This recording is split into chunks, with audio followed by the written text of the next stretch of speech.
Diyos dahil sa magandang araw na ito at sa safe na pagbiyahe ninyong lahat papunta dito sa The Hague, Netherlands. At syempre, dahil bumiyahe kayo papunta dito, ay mag-ingat kayo sa biyahe ninyo pauwi lahat sa inyong mga tirahan mamayang hapon.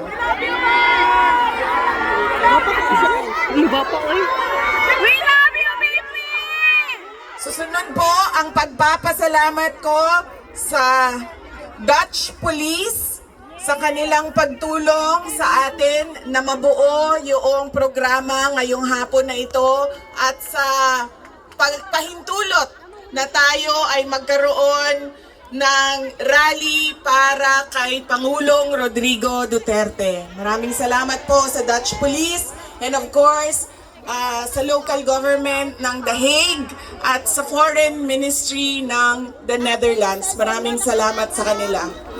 Sorry na. Ang susunod na pagpapasalamat po ay mula sa akin para sa ating mga organizers ngayong hapon na ito sa Executive Committee na nag-meeting araw-araw, iba't ibang time zone para pag-usapan kung paano natin maisagawa ang ating pagsuporta, pagpapakita ng suporta kay Pangulong Rodrigo Duterte na matiwasay at maayos ang ating pagsama-sama ngayong hapon na ito.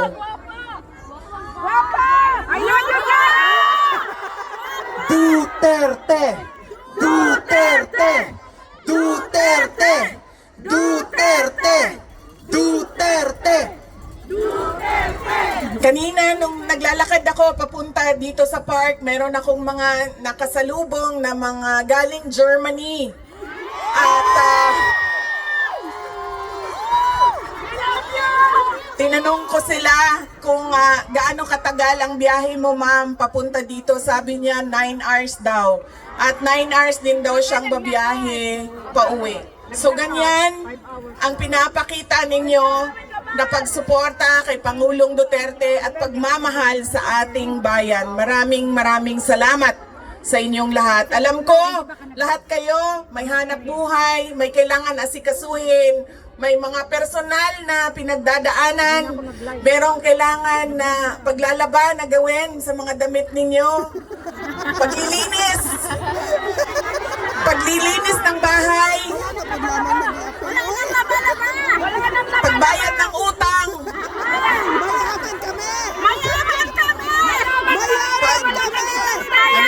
pagtawag sa inyong mga mahal sa buhay doon sa Pilipinas, ay nandito kayo ngayong hapon na ito at ibinigay ninyo ang oras ninyo at panahon ninyo para mapag-usapan natin ang estado ng ating mahal na bayang Pilipinas. Maraming salamat po sa inyo.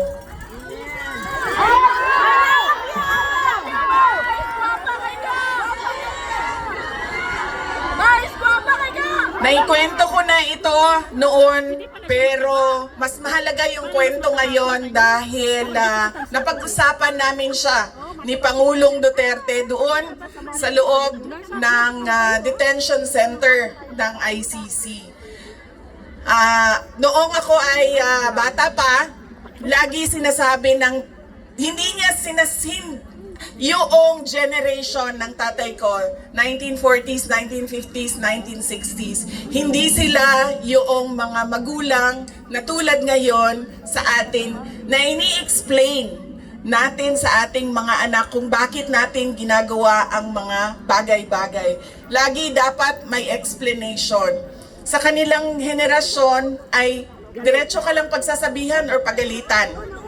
Ganun yung generation nila. Nung ako ay lumalaki, lagi niya sinasabi sa akin, hindi ka tao sa paningin ko kung hindi ka doktor o abogado. Lagi niya yung paulit-ulit habang ako ay lumalaki. Lagi niya yan sinasabi, pag hindi ka natapos ng pag-aaral mo, magiging abo ka dyan sa gilid ng daan. He always emphasized that you mean nothing to the world if you do not finish your education. That was his, that is my greatest gratitude to my father. The emphasis he gave in education. Wala namang problema sa akin yun nung ako ay lumalaki dahil gusto ko din naman talaga maging doktor. Kaya on that point, pareho kami ng hindi ako yung pinipilit ng mga magulang na magdoktor ka kahit ayaw. So walang naging problema sa amin doon. Pero nung hindi man naging successful yung aking pagpasok sa medisina, ay lumipat ako sa pagiging abogado dahil binigyan din naman ako ng option ng aking tatay na pwede ang abogado. Yun lang ang katanggap-tanggap sa kanya. Maging abogado o maging doktor. Noong nakapag-usap kami, noong isang araw, sabi niya sa akin, naging forceful ba ako? Mapilit ba ako sa pagsabi ko sa iyo na maging abogado ka? Sabi ko, oo. Sinasabihan mo ako, pinapagalitan mo ako. Lagi. Kinento ko sa kanya na isang beses, bihira akong umiyak. Pero isang beses, dahil nalaman ko na hindi ako makakatuloy sa 4th year law school dahil meron akong isang bagsak na subject, wala akong ibang masabihan nung sakit na nararamdaman ko. Kasi pakiramdam ko, yung tatay ko lang din, ang makakaintindi sa akin. Dahil dumaan din siya ng law school. So tinawagan ko siya. Hindi ako makapagsalita. Iyak lang ako ng iyak. Humahagulgol ako sa iyak na sinasabi lang niya, hello, nasaan ka? Yun lang ang sinasabi niya, nakidnap ka ba? Mas iyak lang ako ng iyak. Tapos, dalawa lang ang tanong niya na paulit-ulit, nakidnap ka ba o buntis ka ba? At that point na paulit-ulit na niyang tinatanong kung buntis ba ako, sabi ko na sa kanya, pa, hindi naman siguro umiiyak ang babaeng buntis. Siguro happy siya, no, na buntis siya. Sabi ko, nahihirapan ako sa isang subject ko and pakiramdam ko, sasabit ako dito. Tapos ang sagot lang niya sa akin ay, sabi niya, yun lang pala eh, bakit mo ko tinatawagan? Mag-aral ka na. Ganon ka tigas yung kanyang paniniwala at pagpipilit na ipursige ko ang aking edukasyon. Wala nang, wag ka na umiyak, mag-aral ka, madali lang yan. Lumabas ka muna, magkape ka, wala. Sinabi lang niya sa akin, yun lang pala.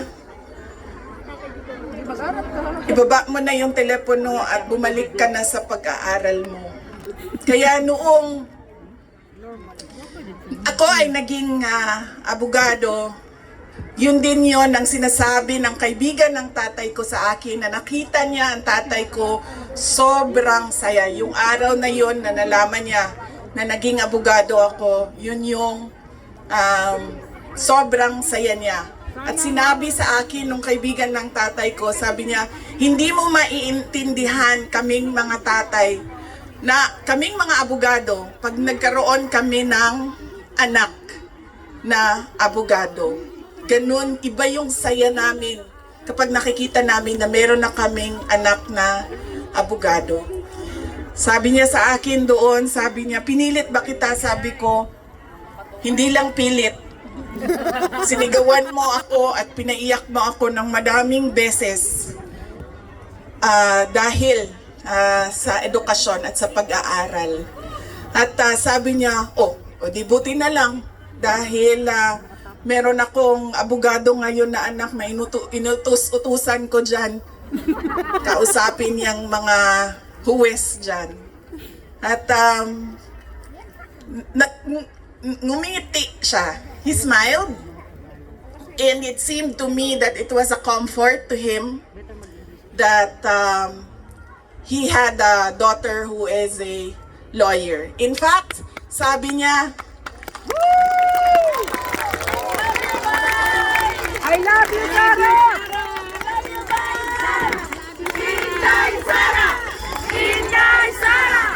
Inday Sara Duterte! Inday Sara Duterte! Inday Sara Duterte! sabi niya, lagi, pag pumapasok ako doon at nagkakaroon kami ng oras na makapag-usap, sinasabi niya, kailan ka ba uwi ng Pilipinas? Anong date ka uuwi ng Pilipinas? Anong ginagawa mo dito? Bakit hindi ka pa umuwi sa Pilipinas? Sinasabi ko sa kanya, inaayos ko lang yung sistema dito at pagkatapos inaantay ko yung mga kapatid ko na pumunta dito. At sinabi niya, ito din, may patama din or diretso din. Bullseye din sa edukasyon. Sabi niya, sabihan mo si Paulo na okay lang ako. At huwag siyang pumunta dito hanggang hindi matapos ang eleksyon at maging congressman siya ng 1st District ng Davao City. Yes! At sabi niya, sabihin mo kay Baste, hindi siya pwedeng pumunta dito hanggang hindi matapos at ma-elect siyang Vice Mayor ng Davao City. Ito ang pinakamatindi dahil pinagtatawanan namin siya sa group chat namin. Kaming magkakapatid 4, meron kaming group chat. Dahil ang sinabi niya kay Veronica, sabi niya, sabihin mo kay Kitty, hindi siya pwede bumisita dito hanggang hindi siya abogado. Tagal-tagal pa nun! Sabi ni Kitty, grabe ang overacting ni Papa. So, ibig sabihin ba, mga 5 years. She has 5 years until she becomes a lawyer.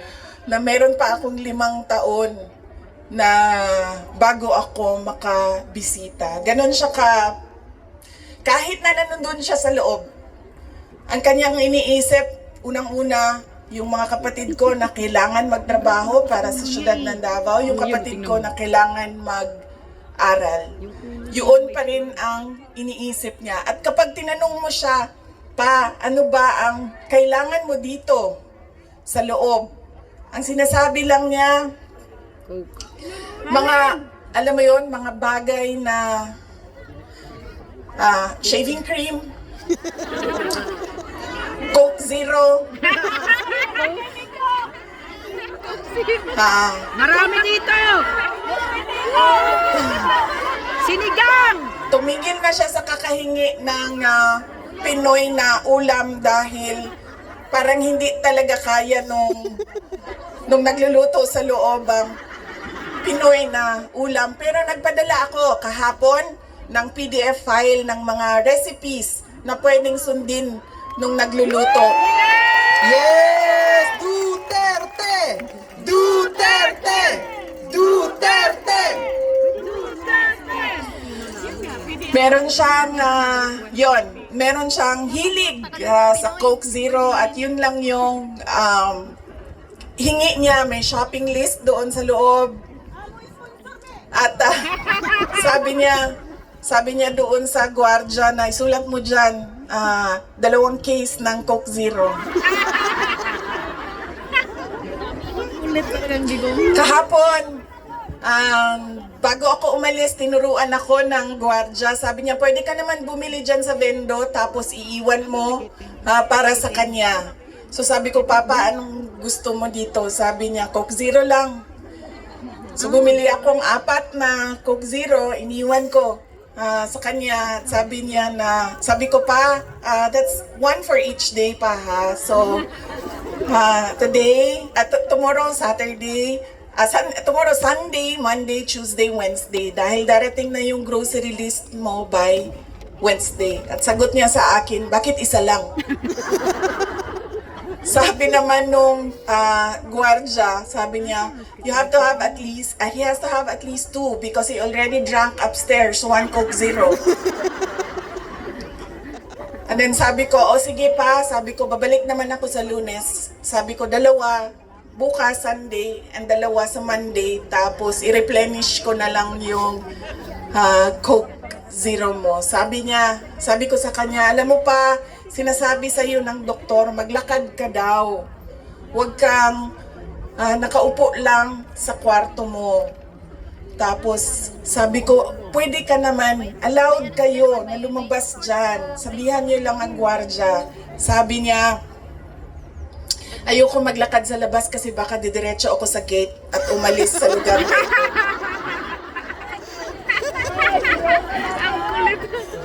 Bigong talaga. Nagkakaroon na rin siya ng mga kaibigan, yung mga tao doon sa loob ay nagiging kaibigan na niya. At hindi ko lang alam, baka paglabas niya marunong na mag-Dutch. Pero karamihan nung kasama niya sa loob ay French speaking. So, Nakita. Nasaan yung gwapo na? baka paglabas niya, no, di na kayo kamao magbinisaya, tingala tama. Voulez-vous coucher avec moi? Tingala na. Whatever that means. So, on that point, he is okay. Yes. Okay naman siya. Pero as a lawyer, kasi alam niya yung batas eh. Alam niya kung anong nangyayari. Kaya medyo persuasive siya. And lagi niyang inuulit-ulit kung ano yung kailangan gawin para sa kanyang kaso. At lagi siyang nagtatanong ng timelines dahil alam naman natin sa korte ay medyo may kabagalan. Diba? Magsasagutan ang prosecution, ang defense, maraming mga papel na kailangan ipasok at antayin ang oras. Kaya siya din ay insistent sa mga timelines niya. Pero ang sinasabi niya lagi, alam niya na mali ang ginawa, and at to the very minute na tinulak siya paakyat ng eroplano, Oh my God. ilang beses niya sinabi na I want to be tried in a Filipino court before a Filipino judge and a Filipino prosecutor, because he knew that number one, wala talagang basihan yung kaso. 43 counts of murder ang sinasabi nila na thousands. Totoo yan, ma'am. Kaya minsan naisip ko, naging kaso lang ba ito dahil sinusulat sa media na thousands ang namatay? I do not even understand paano naging crimes against humanity ang 43 counts of murder na ngayon ay lumalabas. Hindi naman ata totoo lahat yung mga witnesses at yung mga Hindi talaga. Kasi yung isa complainants. But that is a thing for the courts and the lawyers to discuss inside. Ano bang pwede nating gawin? Ang pwede natin gawin ay i-demand na ipauwi or i-uwi nila si Pangulong Duterte. Bring him home! Bring him home! Bring him home! Bring him home!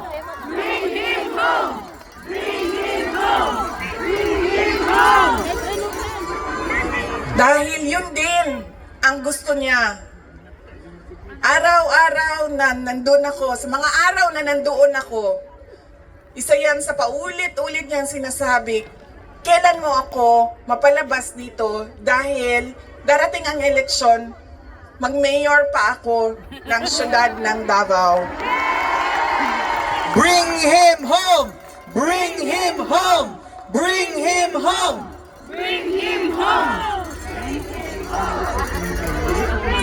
Kapoy na. At yun ang gusto niya. Gusto niyang umuwi. Sinabi ko din sa kanya yon pa.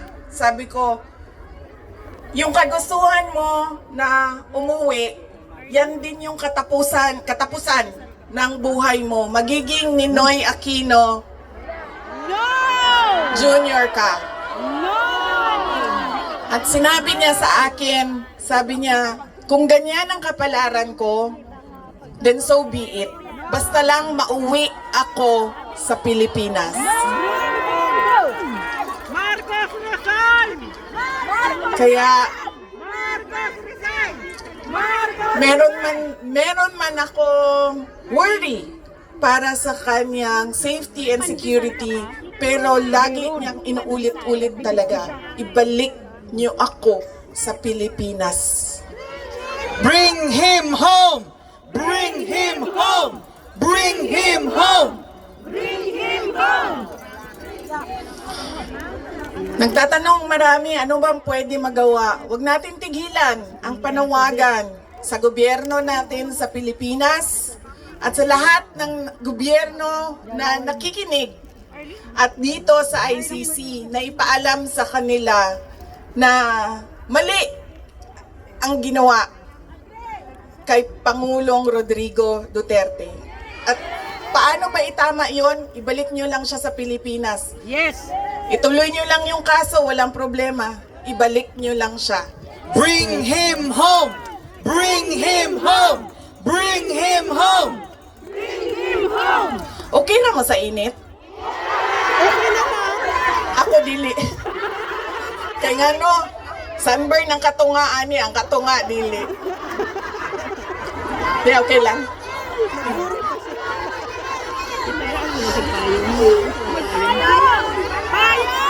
Hindi, okay lang, okay lang. Ginawangan lang tamo. Naka-ready ang sunblock diri doble. Okay lang, sir. Kaya di nila makita na ako ang mata kung magkalo ta. Oo. Okay? Unsa pa bay? Ano pa ang pwede nating gawin? Marcos resign! Marcos resign! Mag-presidente ka!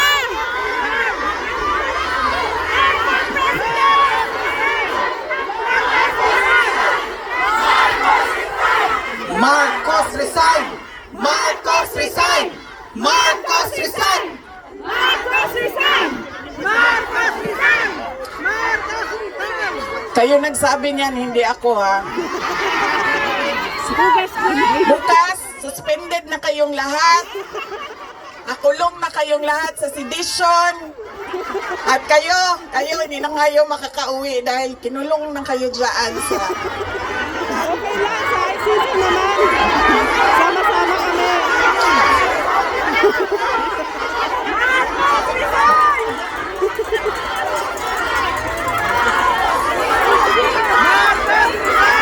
Marcos resign!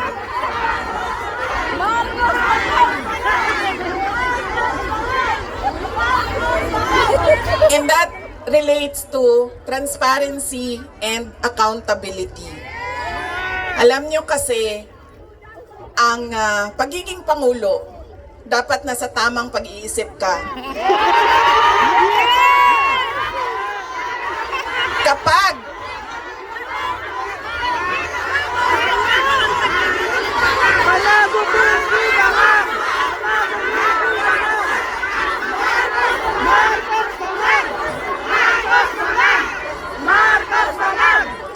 dahil nasa mga pulisiya mo at desisyon mo ang kinabukasan ng kabataan at ng bansa. Kaya yung pagsasabi na hindi mahalaga ang drug test sa aking kapasidad at abilidad na mamuno is tantamount to betrayal of public trust. Dahil kailangan malaman ng taong bayan na nasa ayos ang iyong decision making.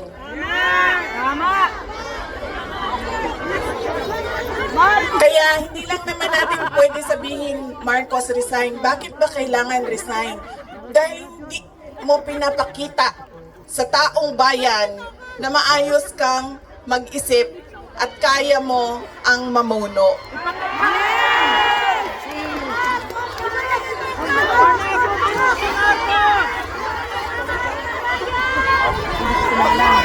Madaming mga tanong na nasa loob na ng korte. Ang PhilHealth, ang pagkuha ng pondo ng PhilHealth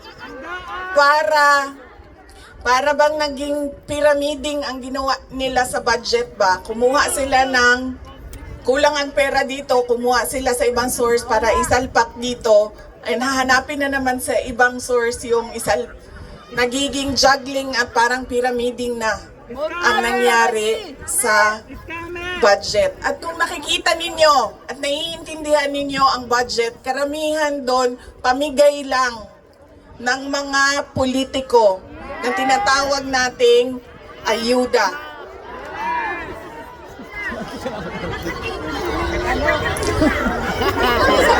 Tumakbo kami sa plataforma ng unity at continuity.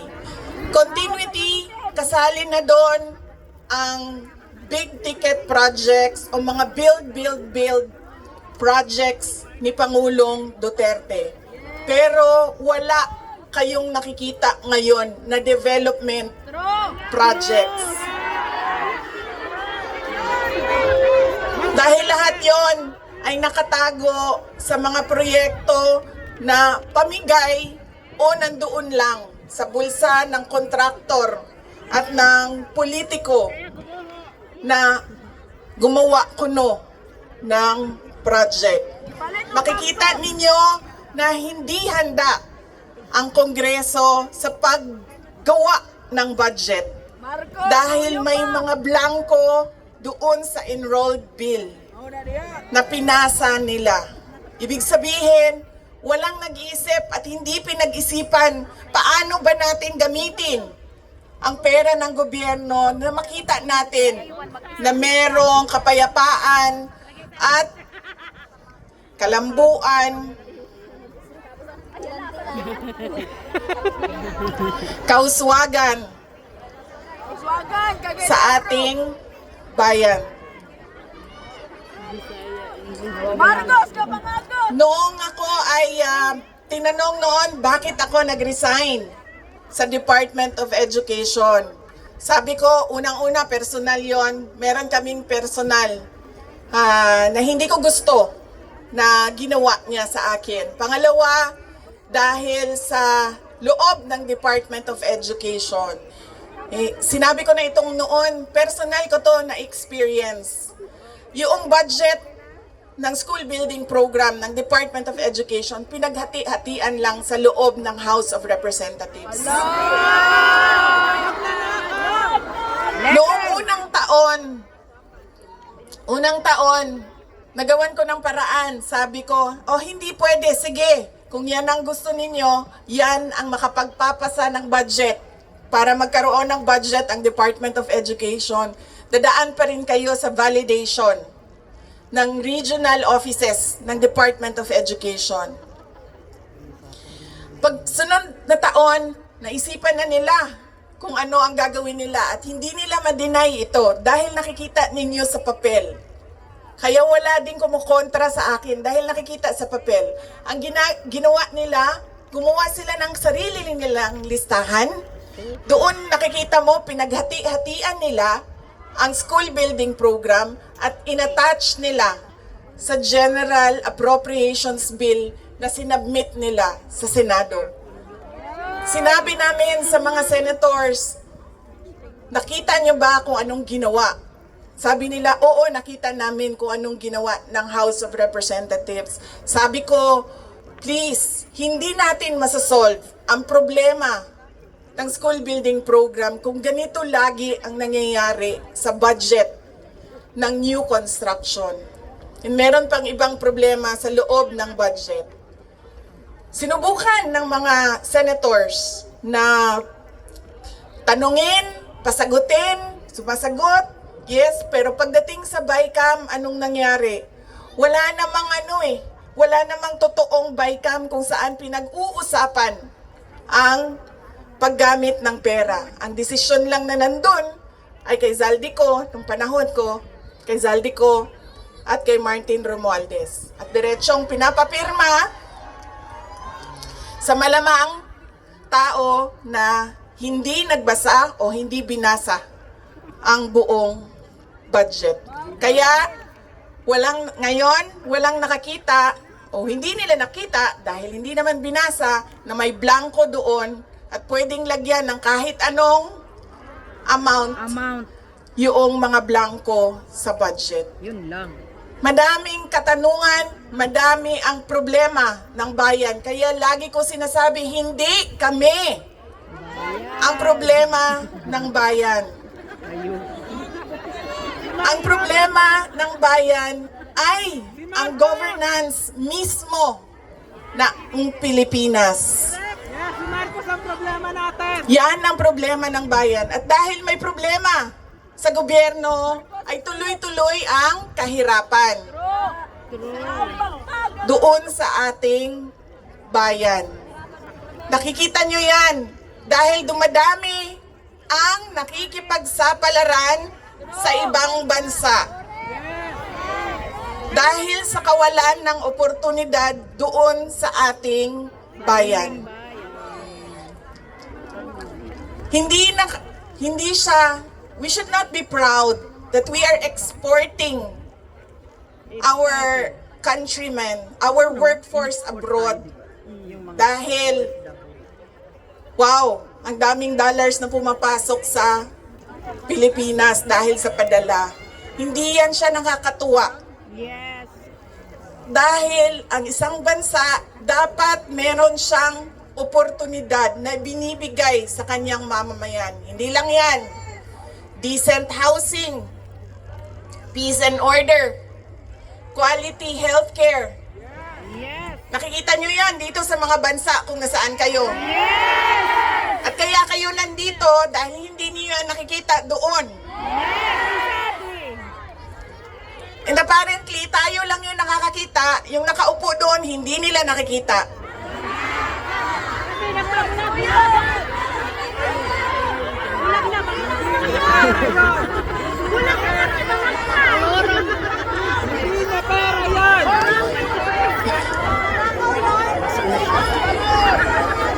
Alam nyo, madami sa mga kaibigan ko, galing ako sa middle class na family sa Davao City. So madami sa mga kaibigan ko doon, ay meron naman silang mga negosyo, meron naman silang pinagkakakitaan, may mga trabaho.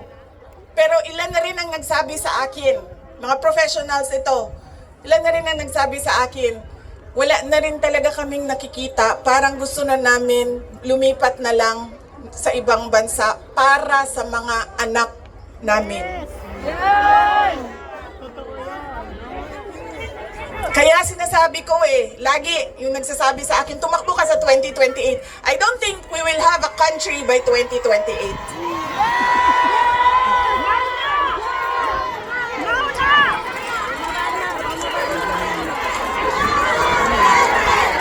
Duterte!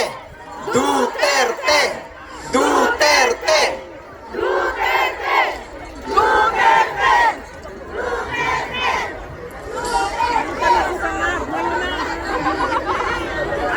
Kaya dapat natin i-exact ang responsibility dyan sa gobyerno na ibigay nila kung ano yung karapat-dapat para sa ating bayan. Dahil kung meron man ang okay sa kanila na pumunta sa ibang bayan, meron ding mga tulad namin na ayaw namin kahit anong mangyari, umalis sa Pilipinas. Dahil gusto namin doon magpamilya, doon palakihin ang aming mga anak. Tama. Kaya dapat meron tayong nakikita kung ano yung dapat para sa isang bayan. At alam nyo yon kasi nakikita nyo yan. Kasi nakaikot na kayo sa iba't ibang bansa. Bibi, we love you! Ano ang gagawin? Patuloy na ipanawagan sa lahat ng nakikinig na iuwi ninyo si Pangulong Duterte sa Pilipinas. Bring home! Bring him home! Bring him home! Bring him home! At pangalawa, patuloy natin na hingiin sa gobyerno, sa administrasyon na ibigay ninyo ang serbisyo at kaunlaran na karapat-dapat para sa mga Pilipino at para sa Pilipinas.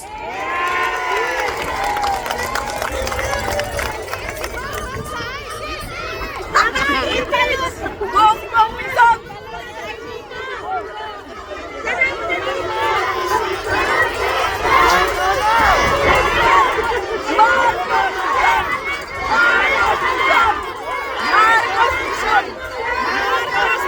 Sa kagahi, sa ako ang bagtak diri ma'am, di naging ko karan. Kay, nagpugong yung ko ma'am, na dili ko mahulog.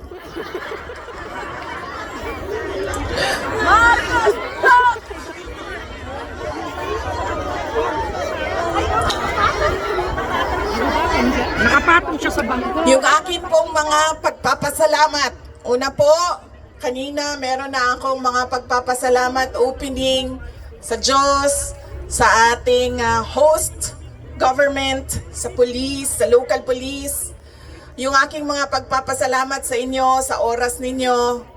Ang aking mga pagpapasalamat sa inyong patuloy na suporta sa aking opisina, ang Office of the Vice President.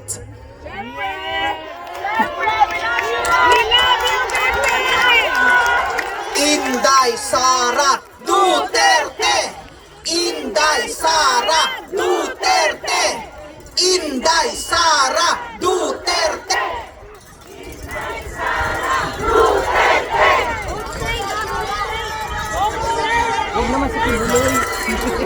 Malakas ang loob ko dahil nandyan kayong lahat.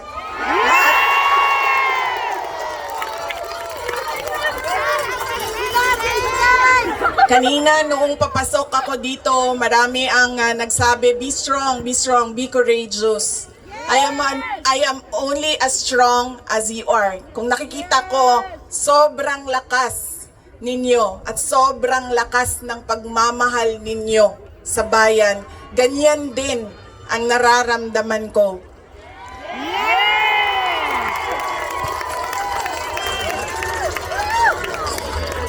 Ang pagpapasalamat ng aming pamilya, ang pamilya Duterte, dako kaayo miug utang ang kabubuton kaninyong tanan.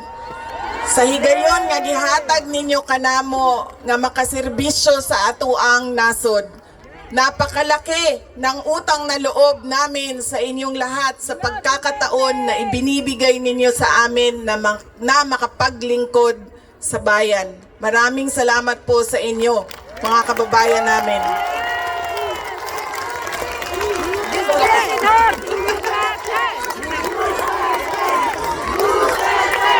Duterte! Duterte! Duterte! Duterte! Huwag ninyong kalimutan, ayaw ninyong kalimti ang kausa.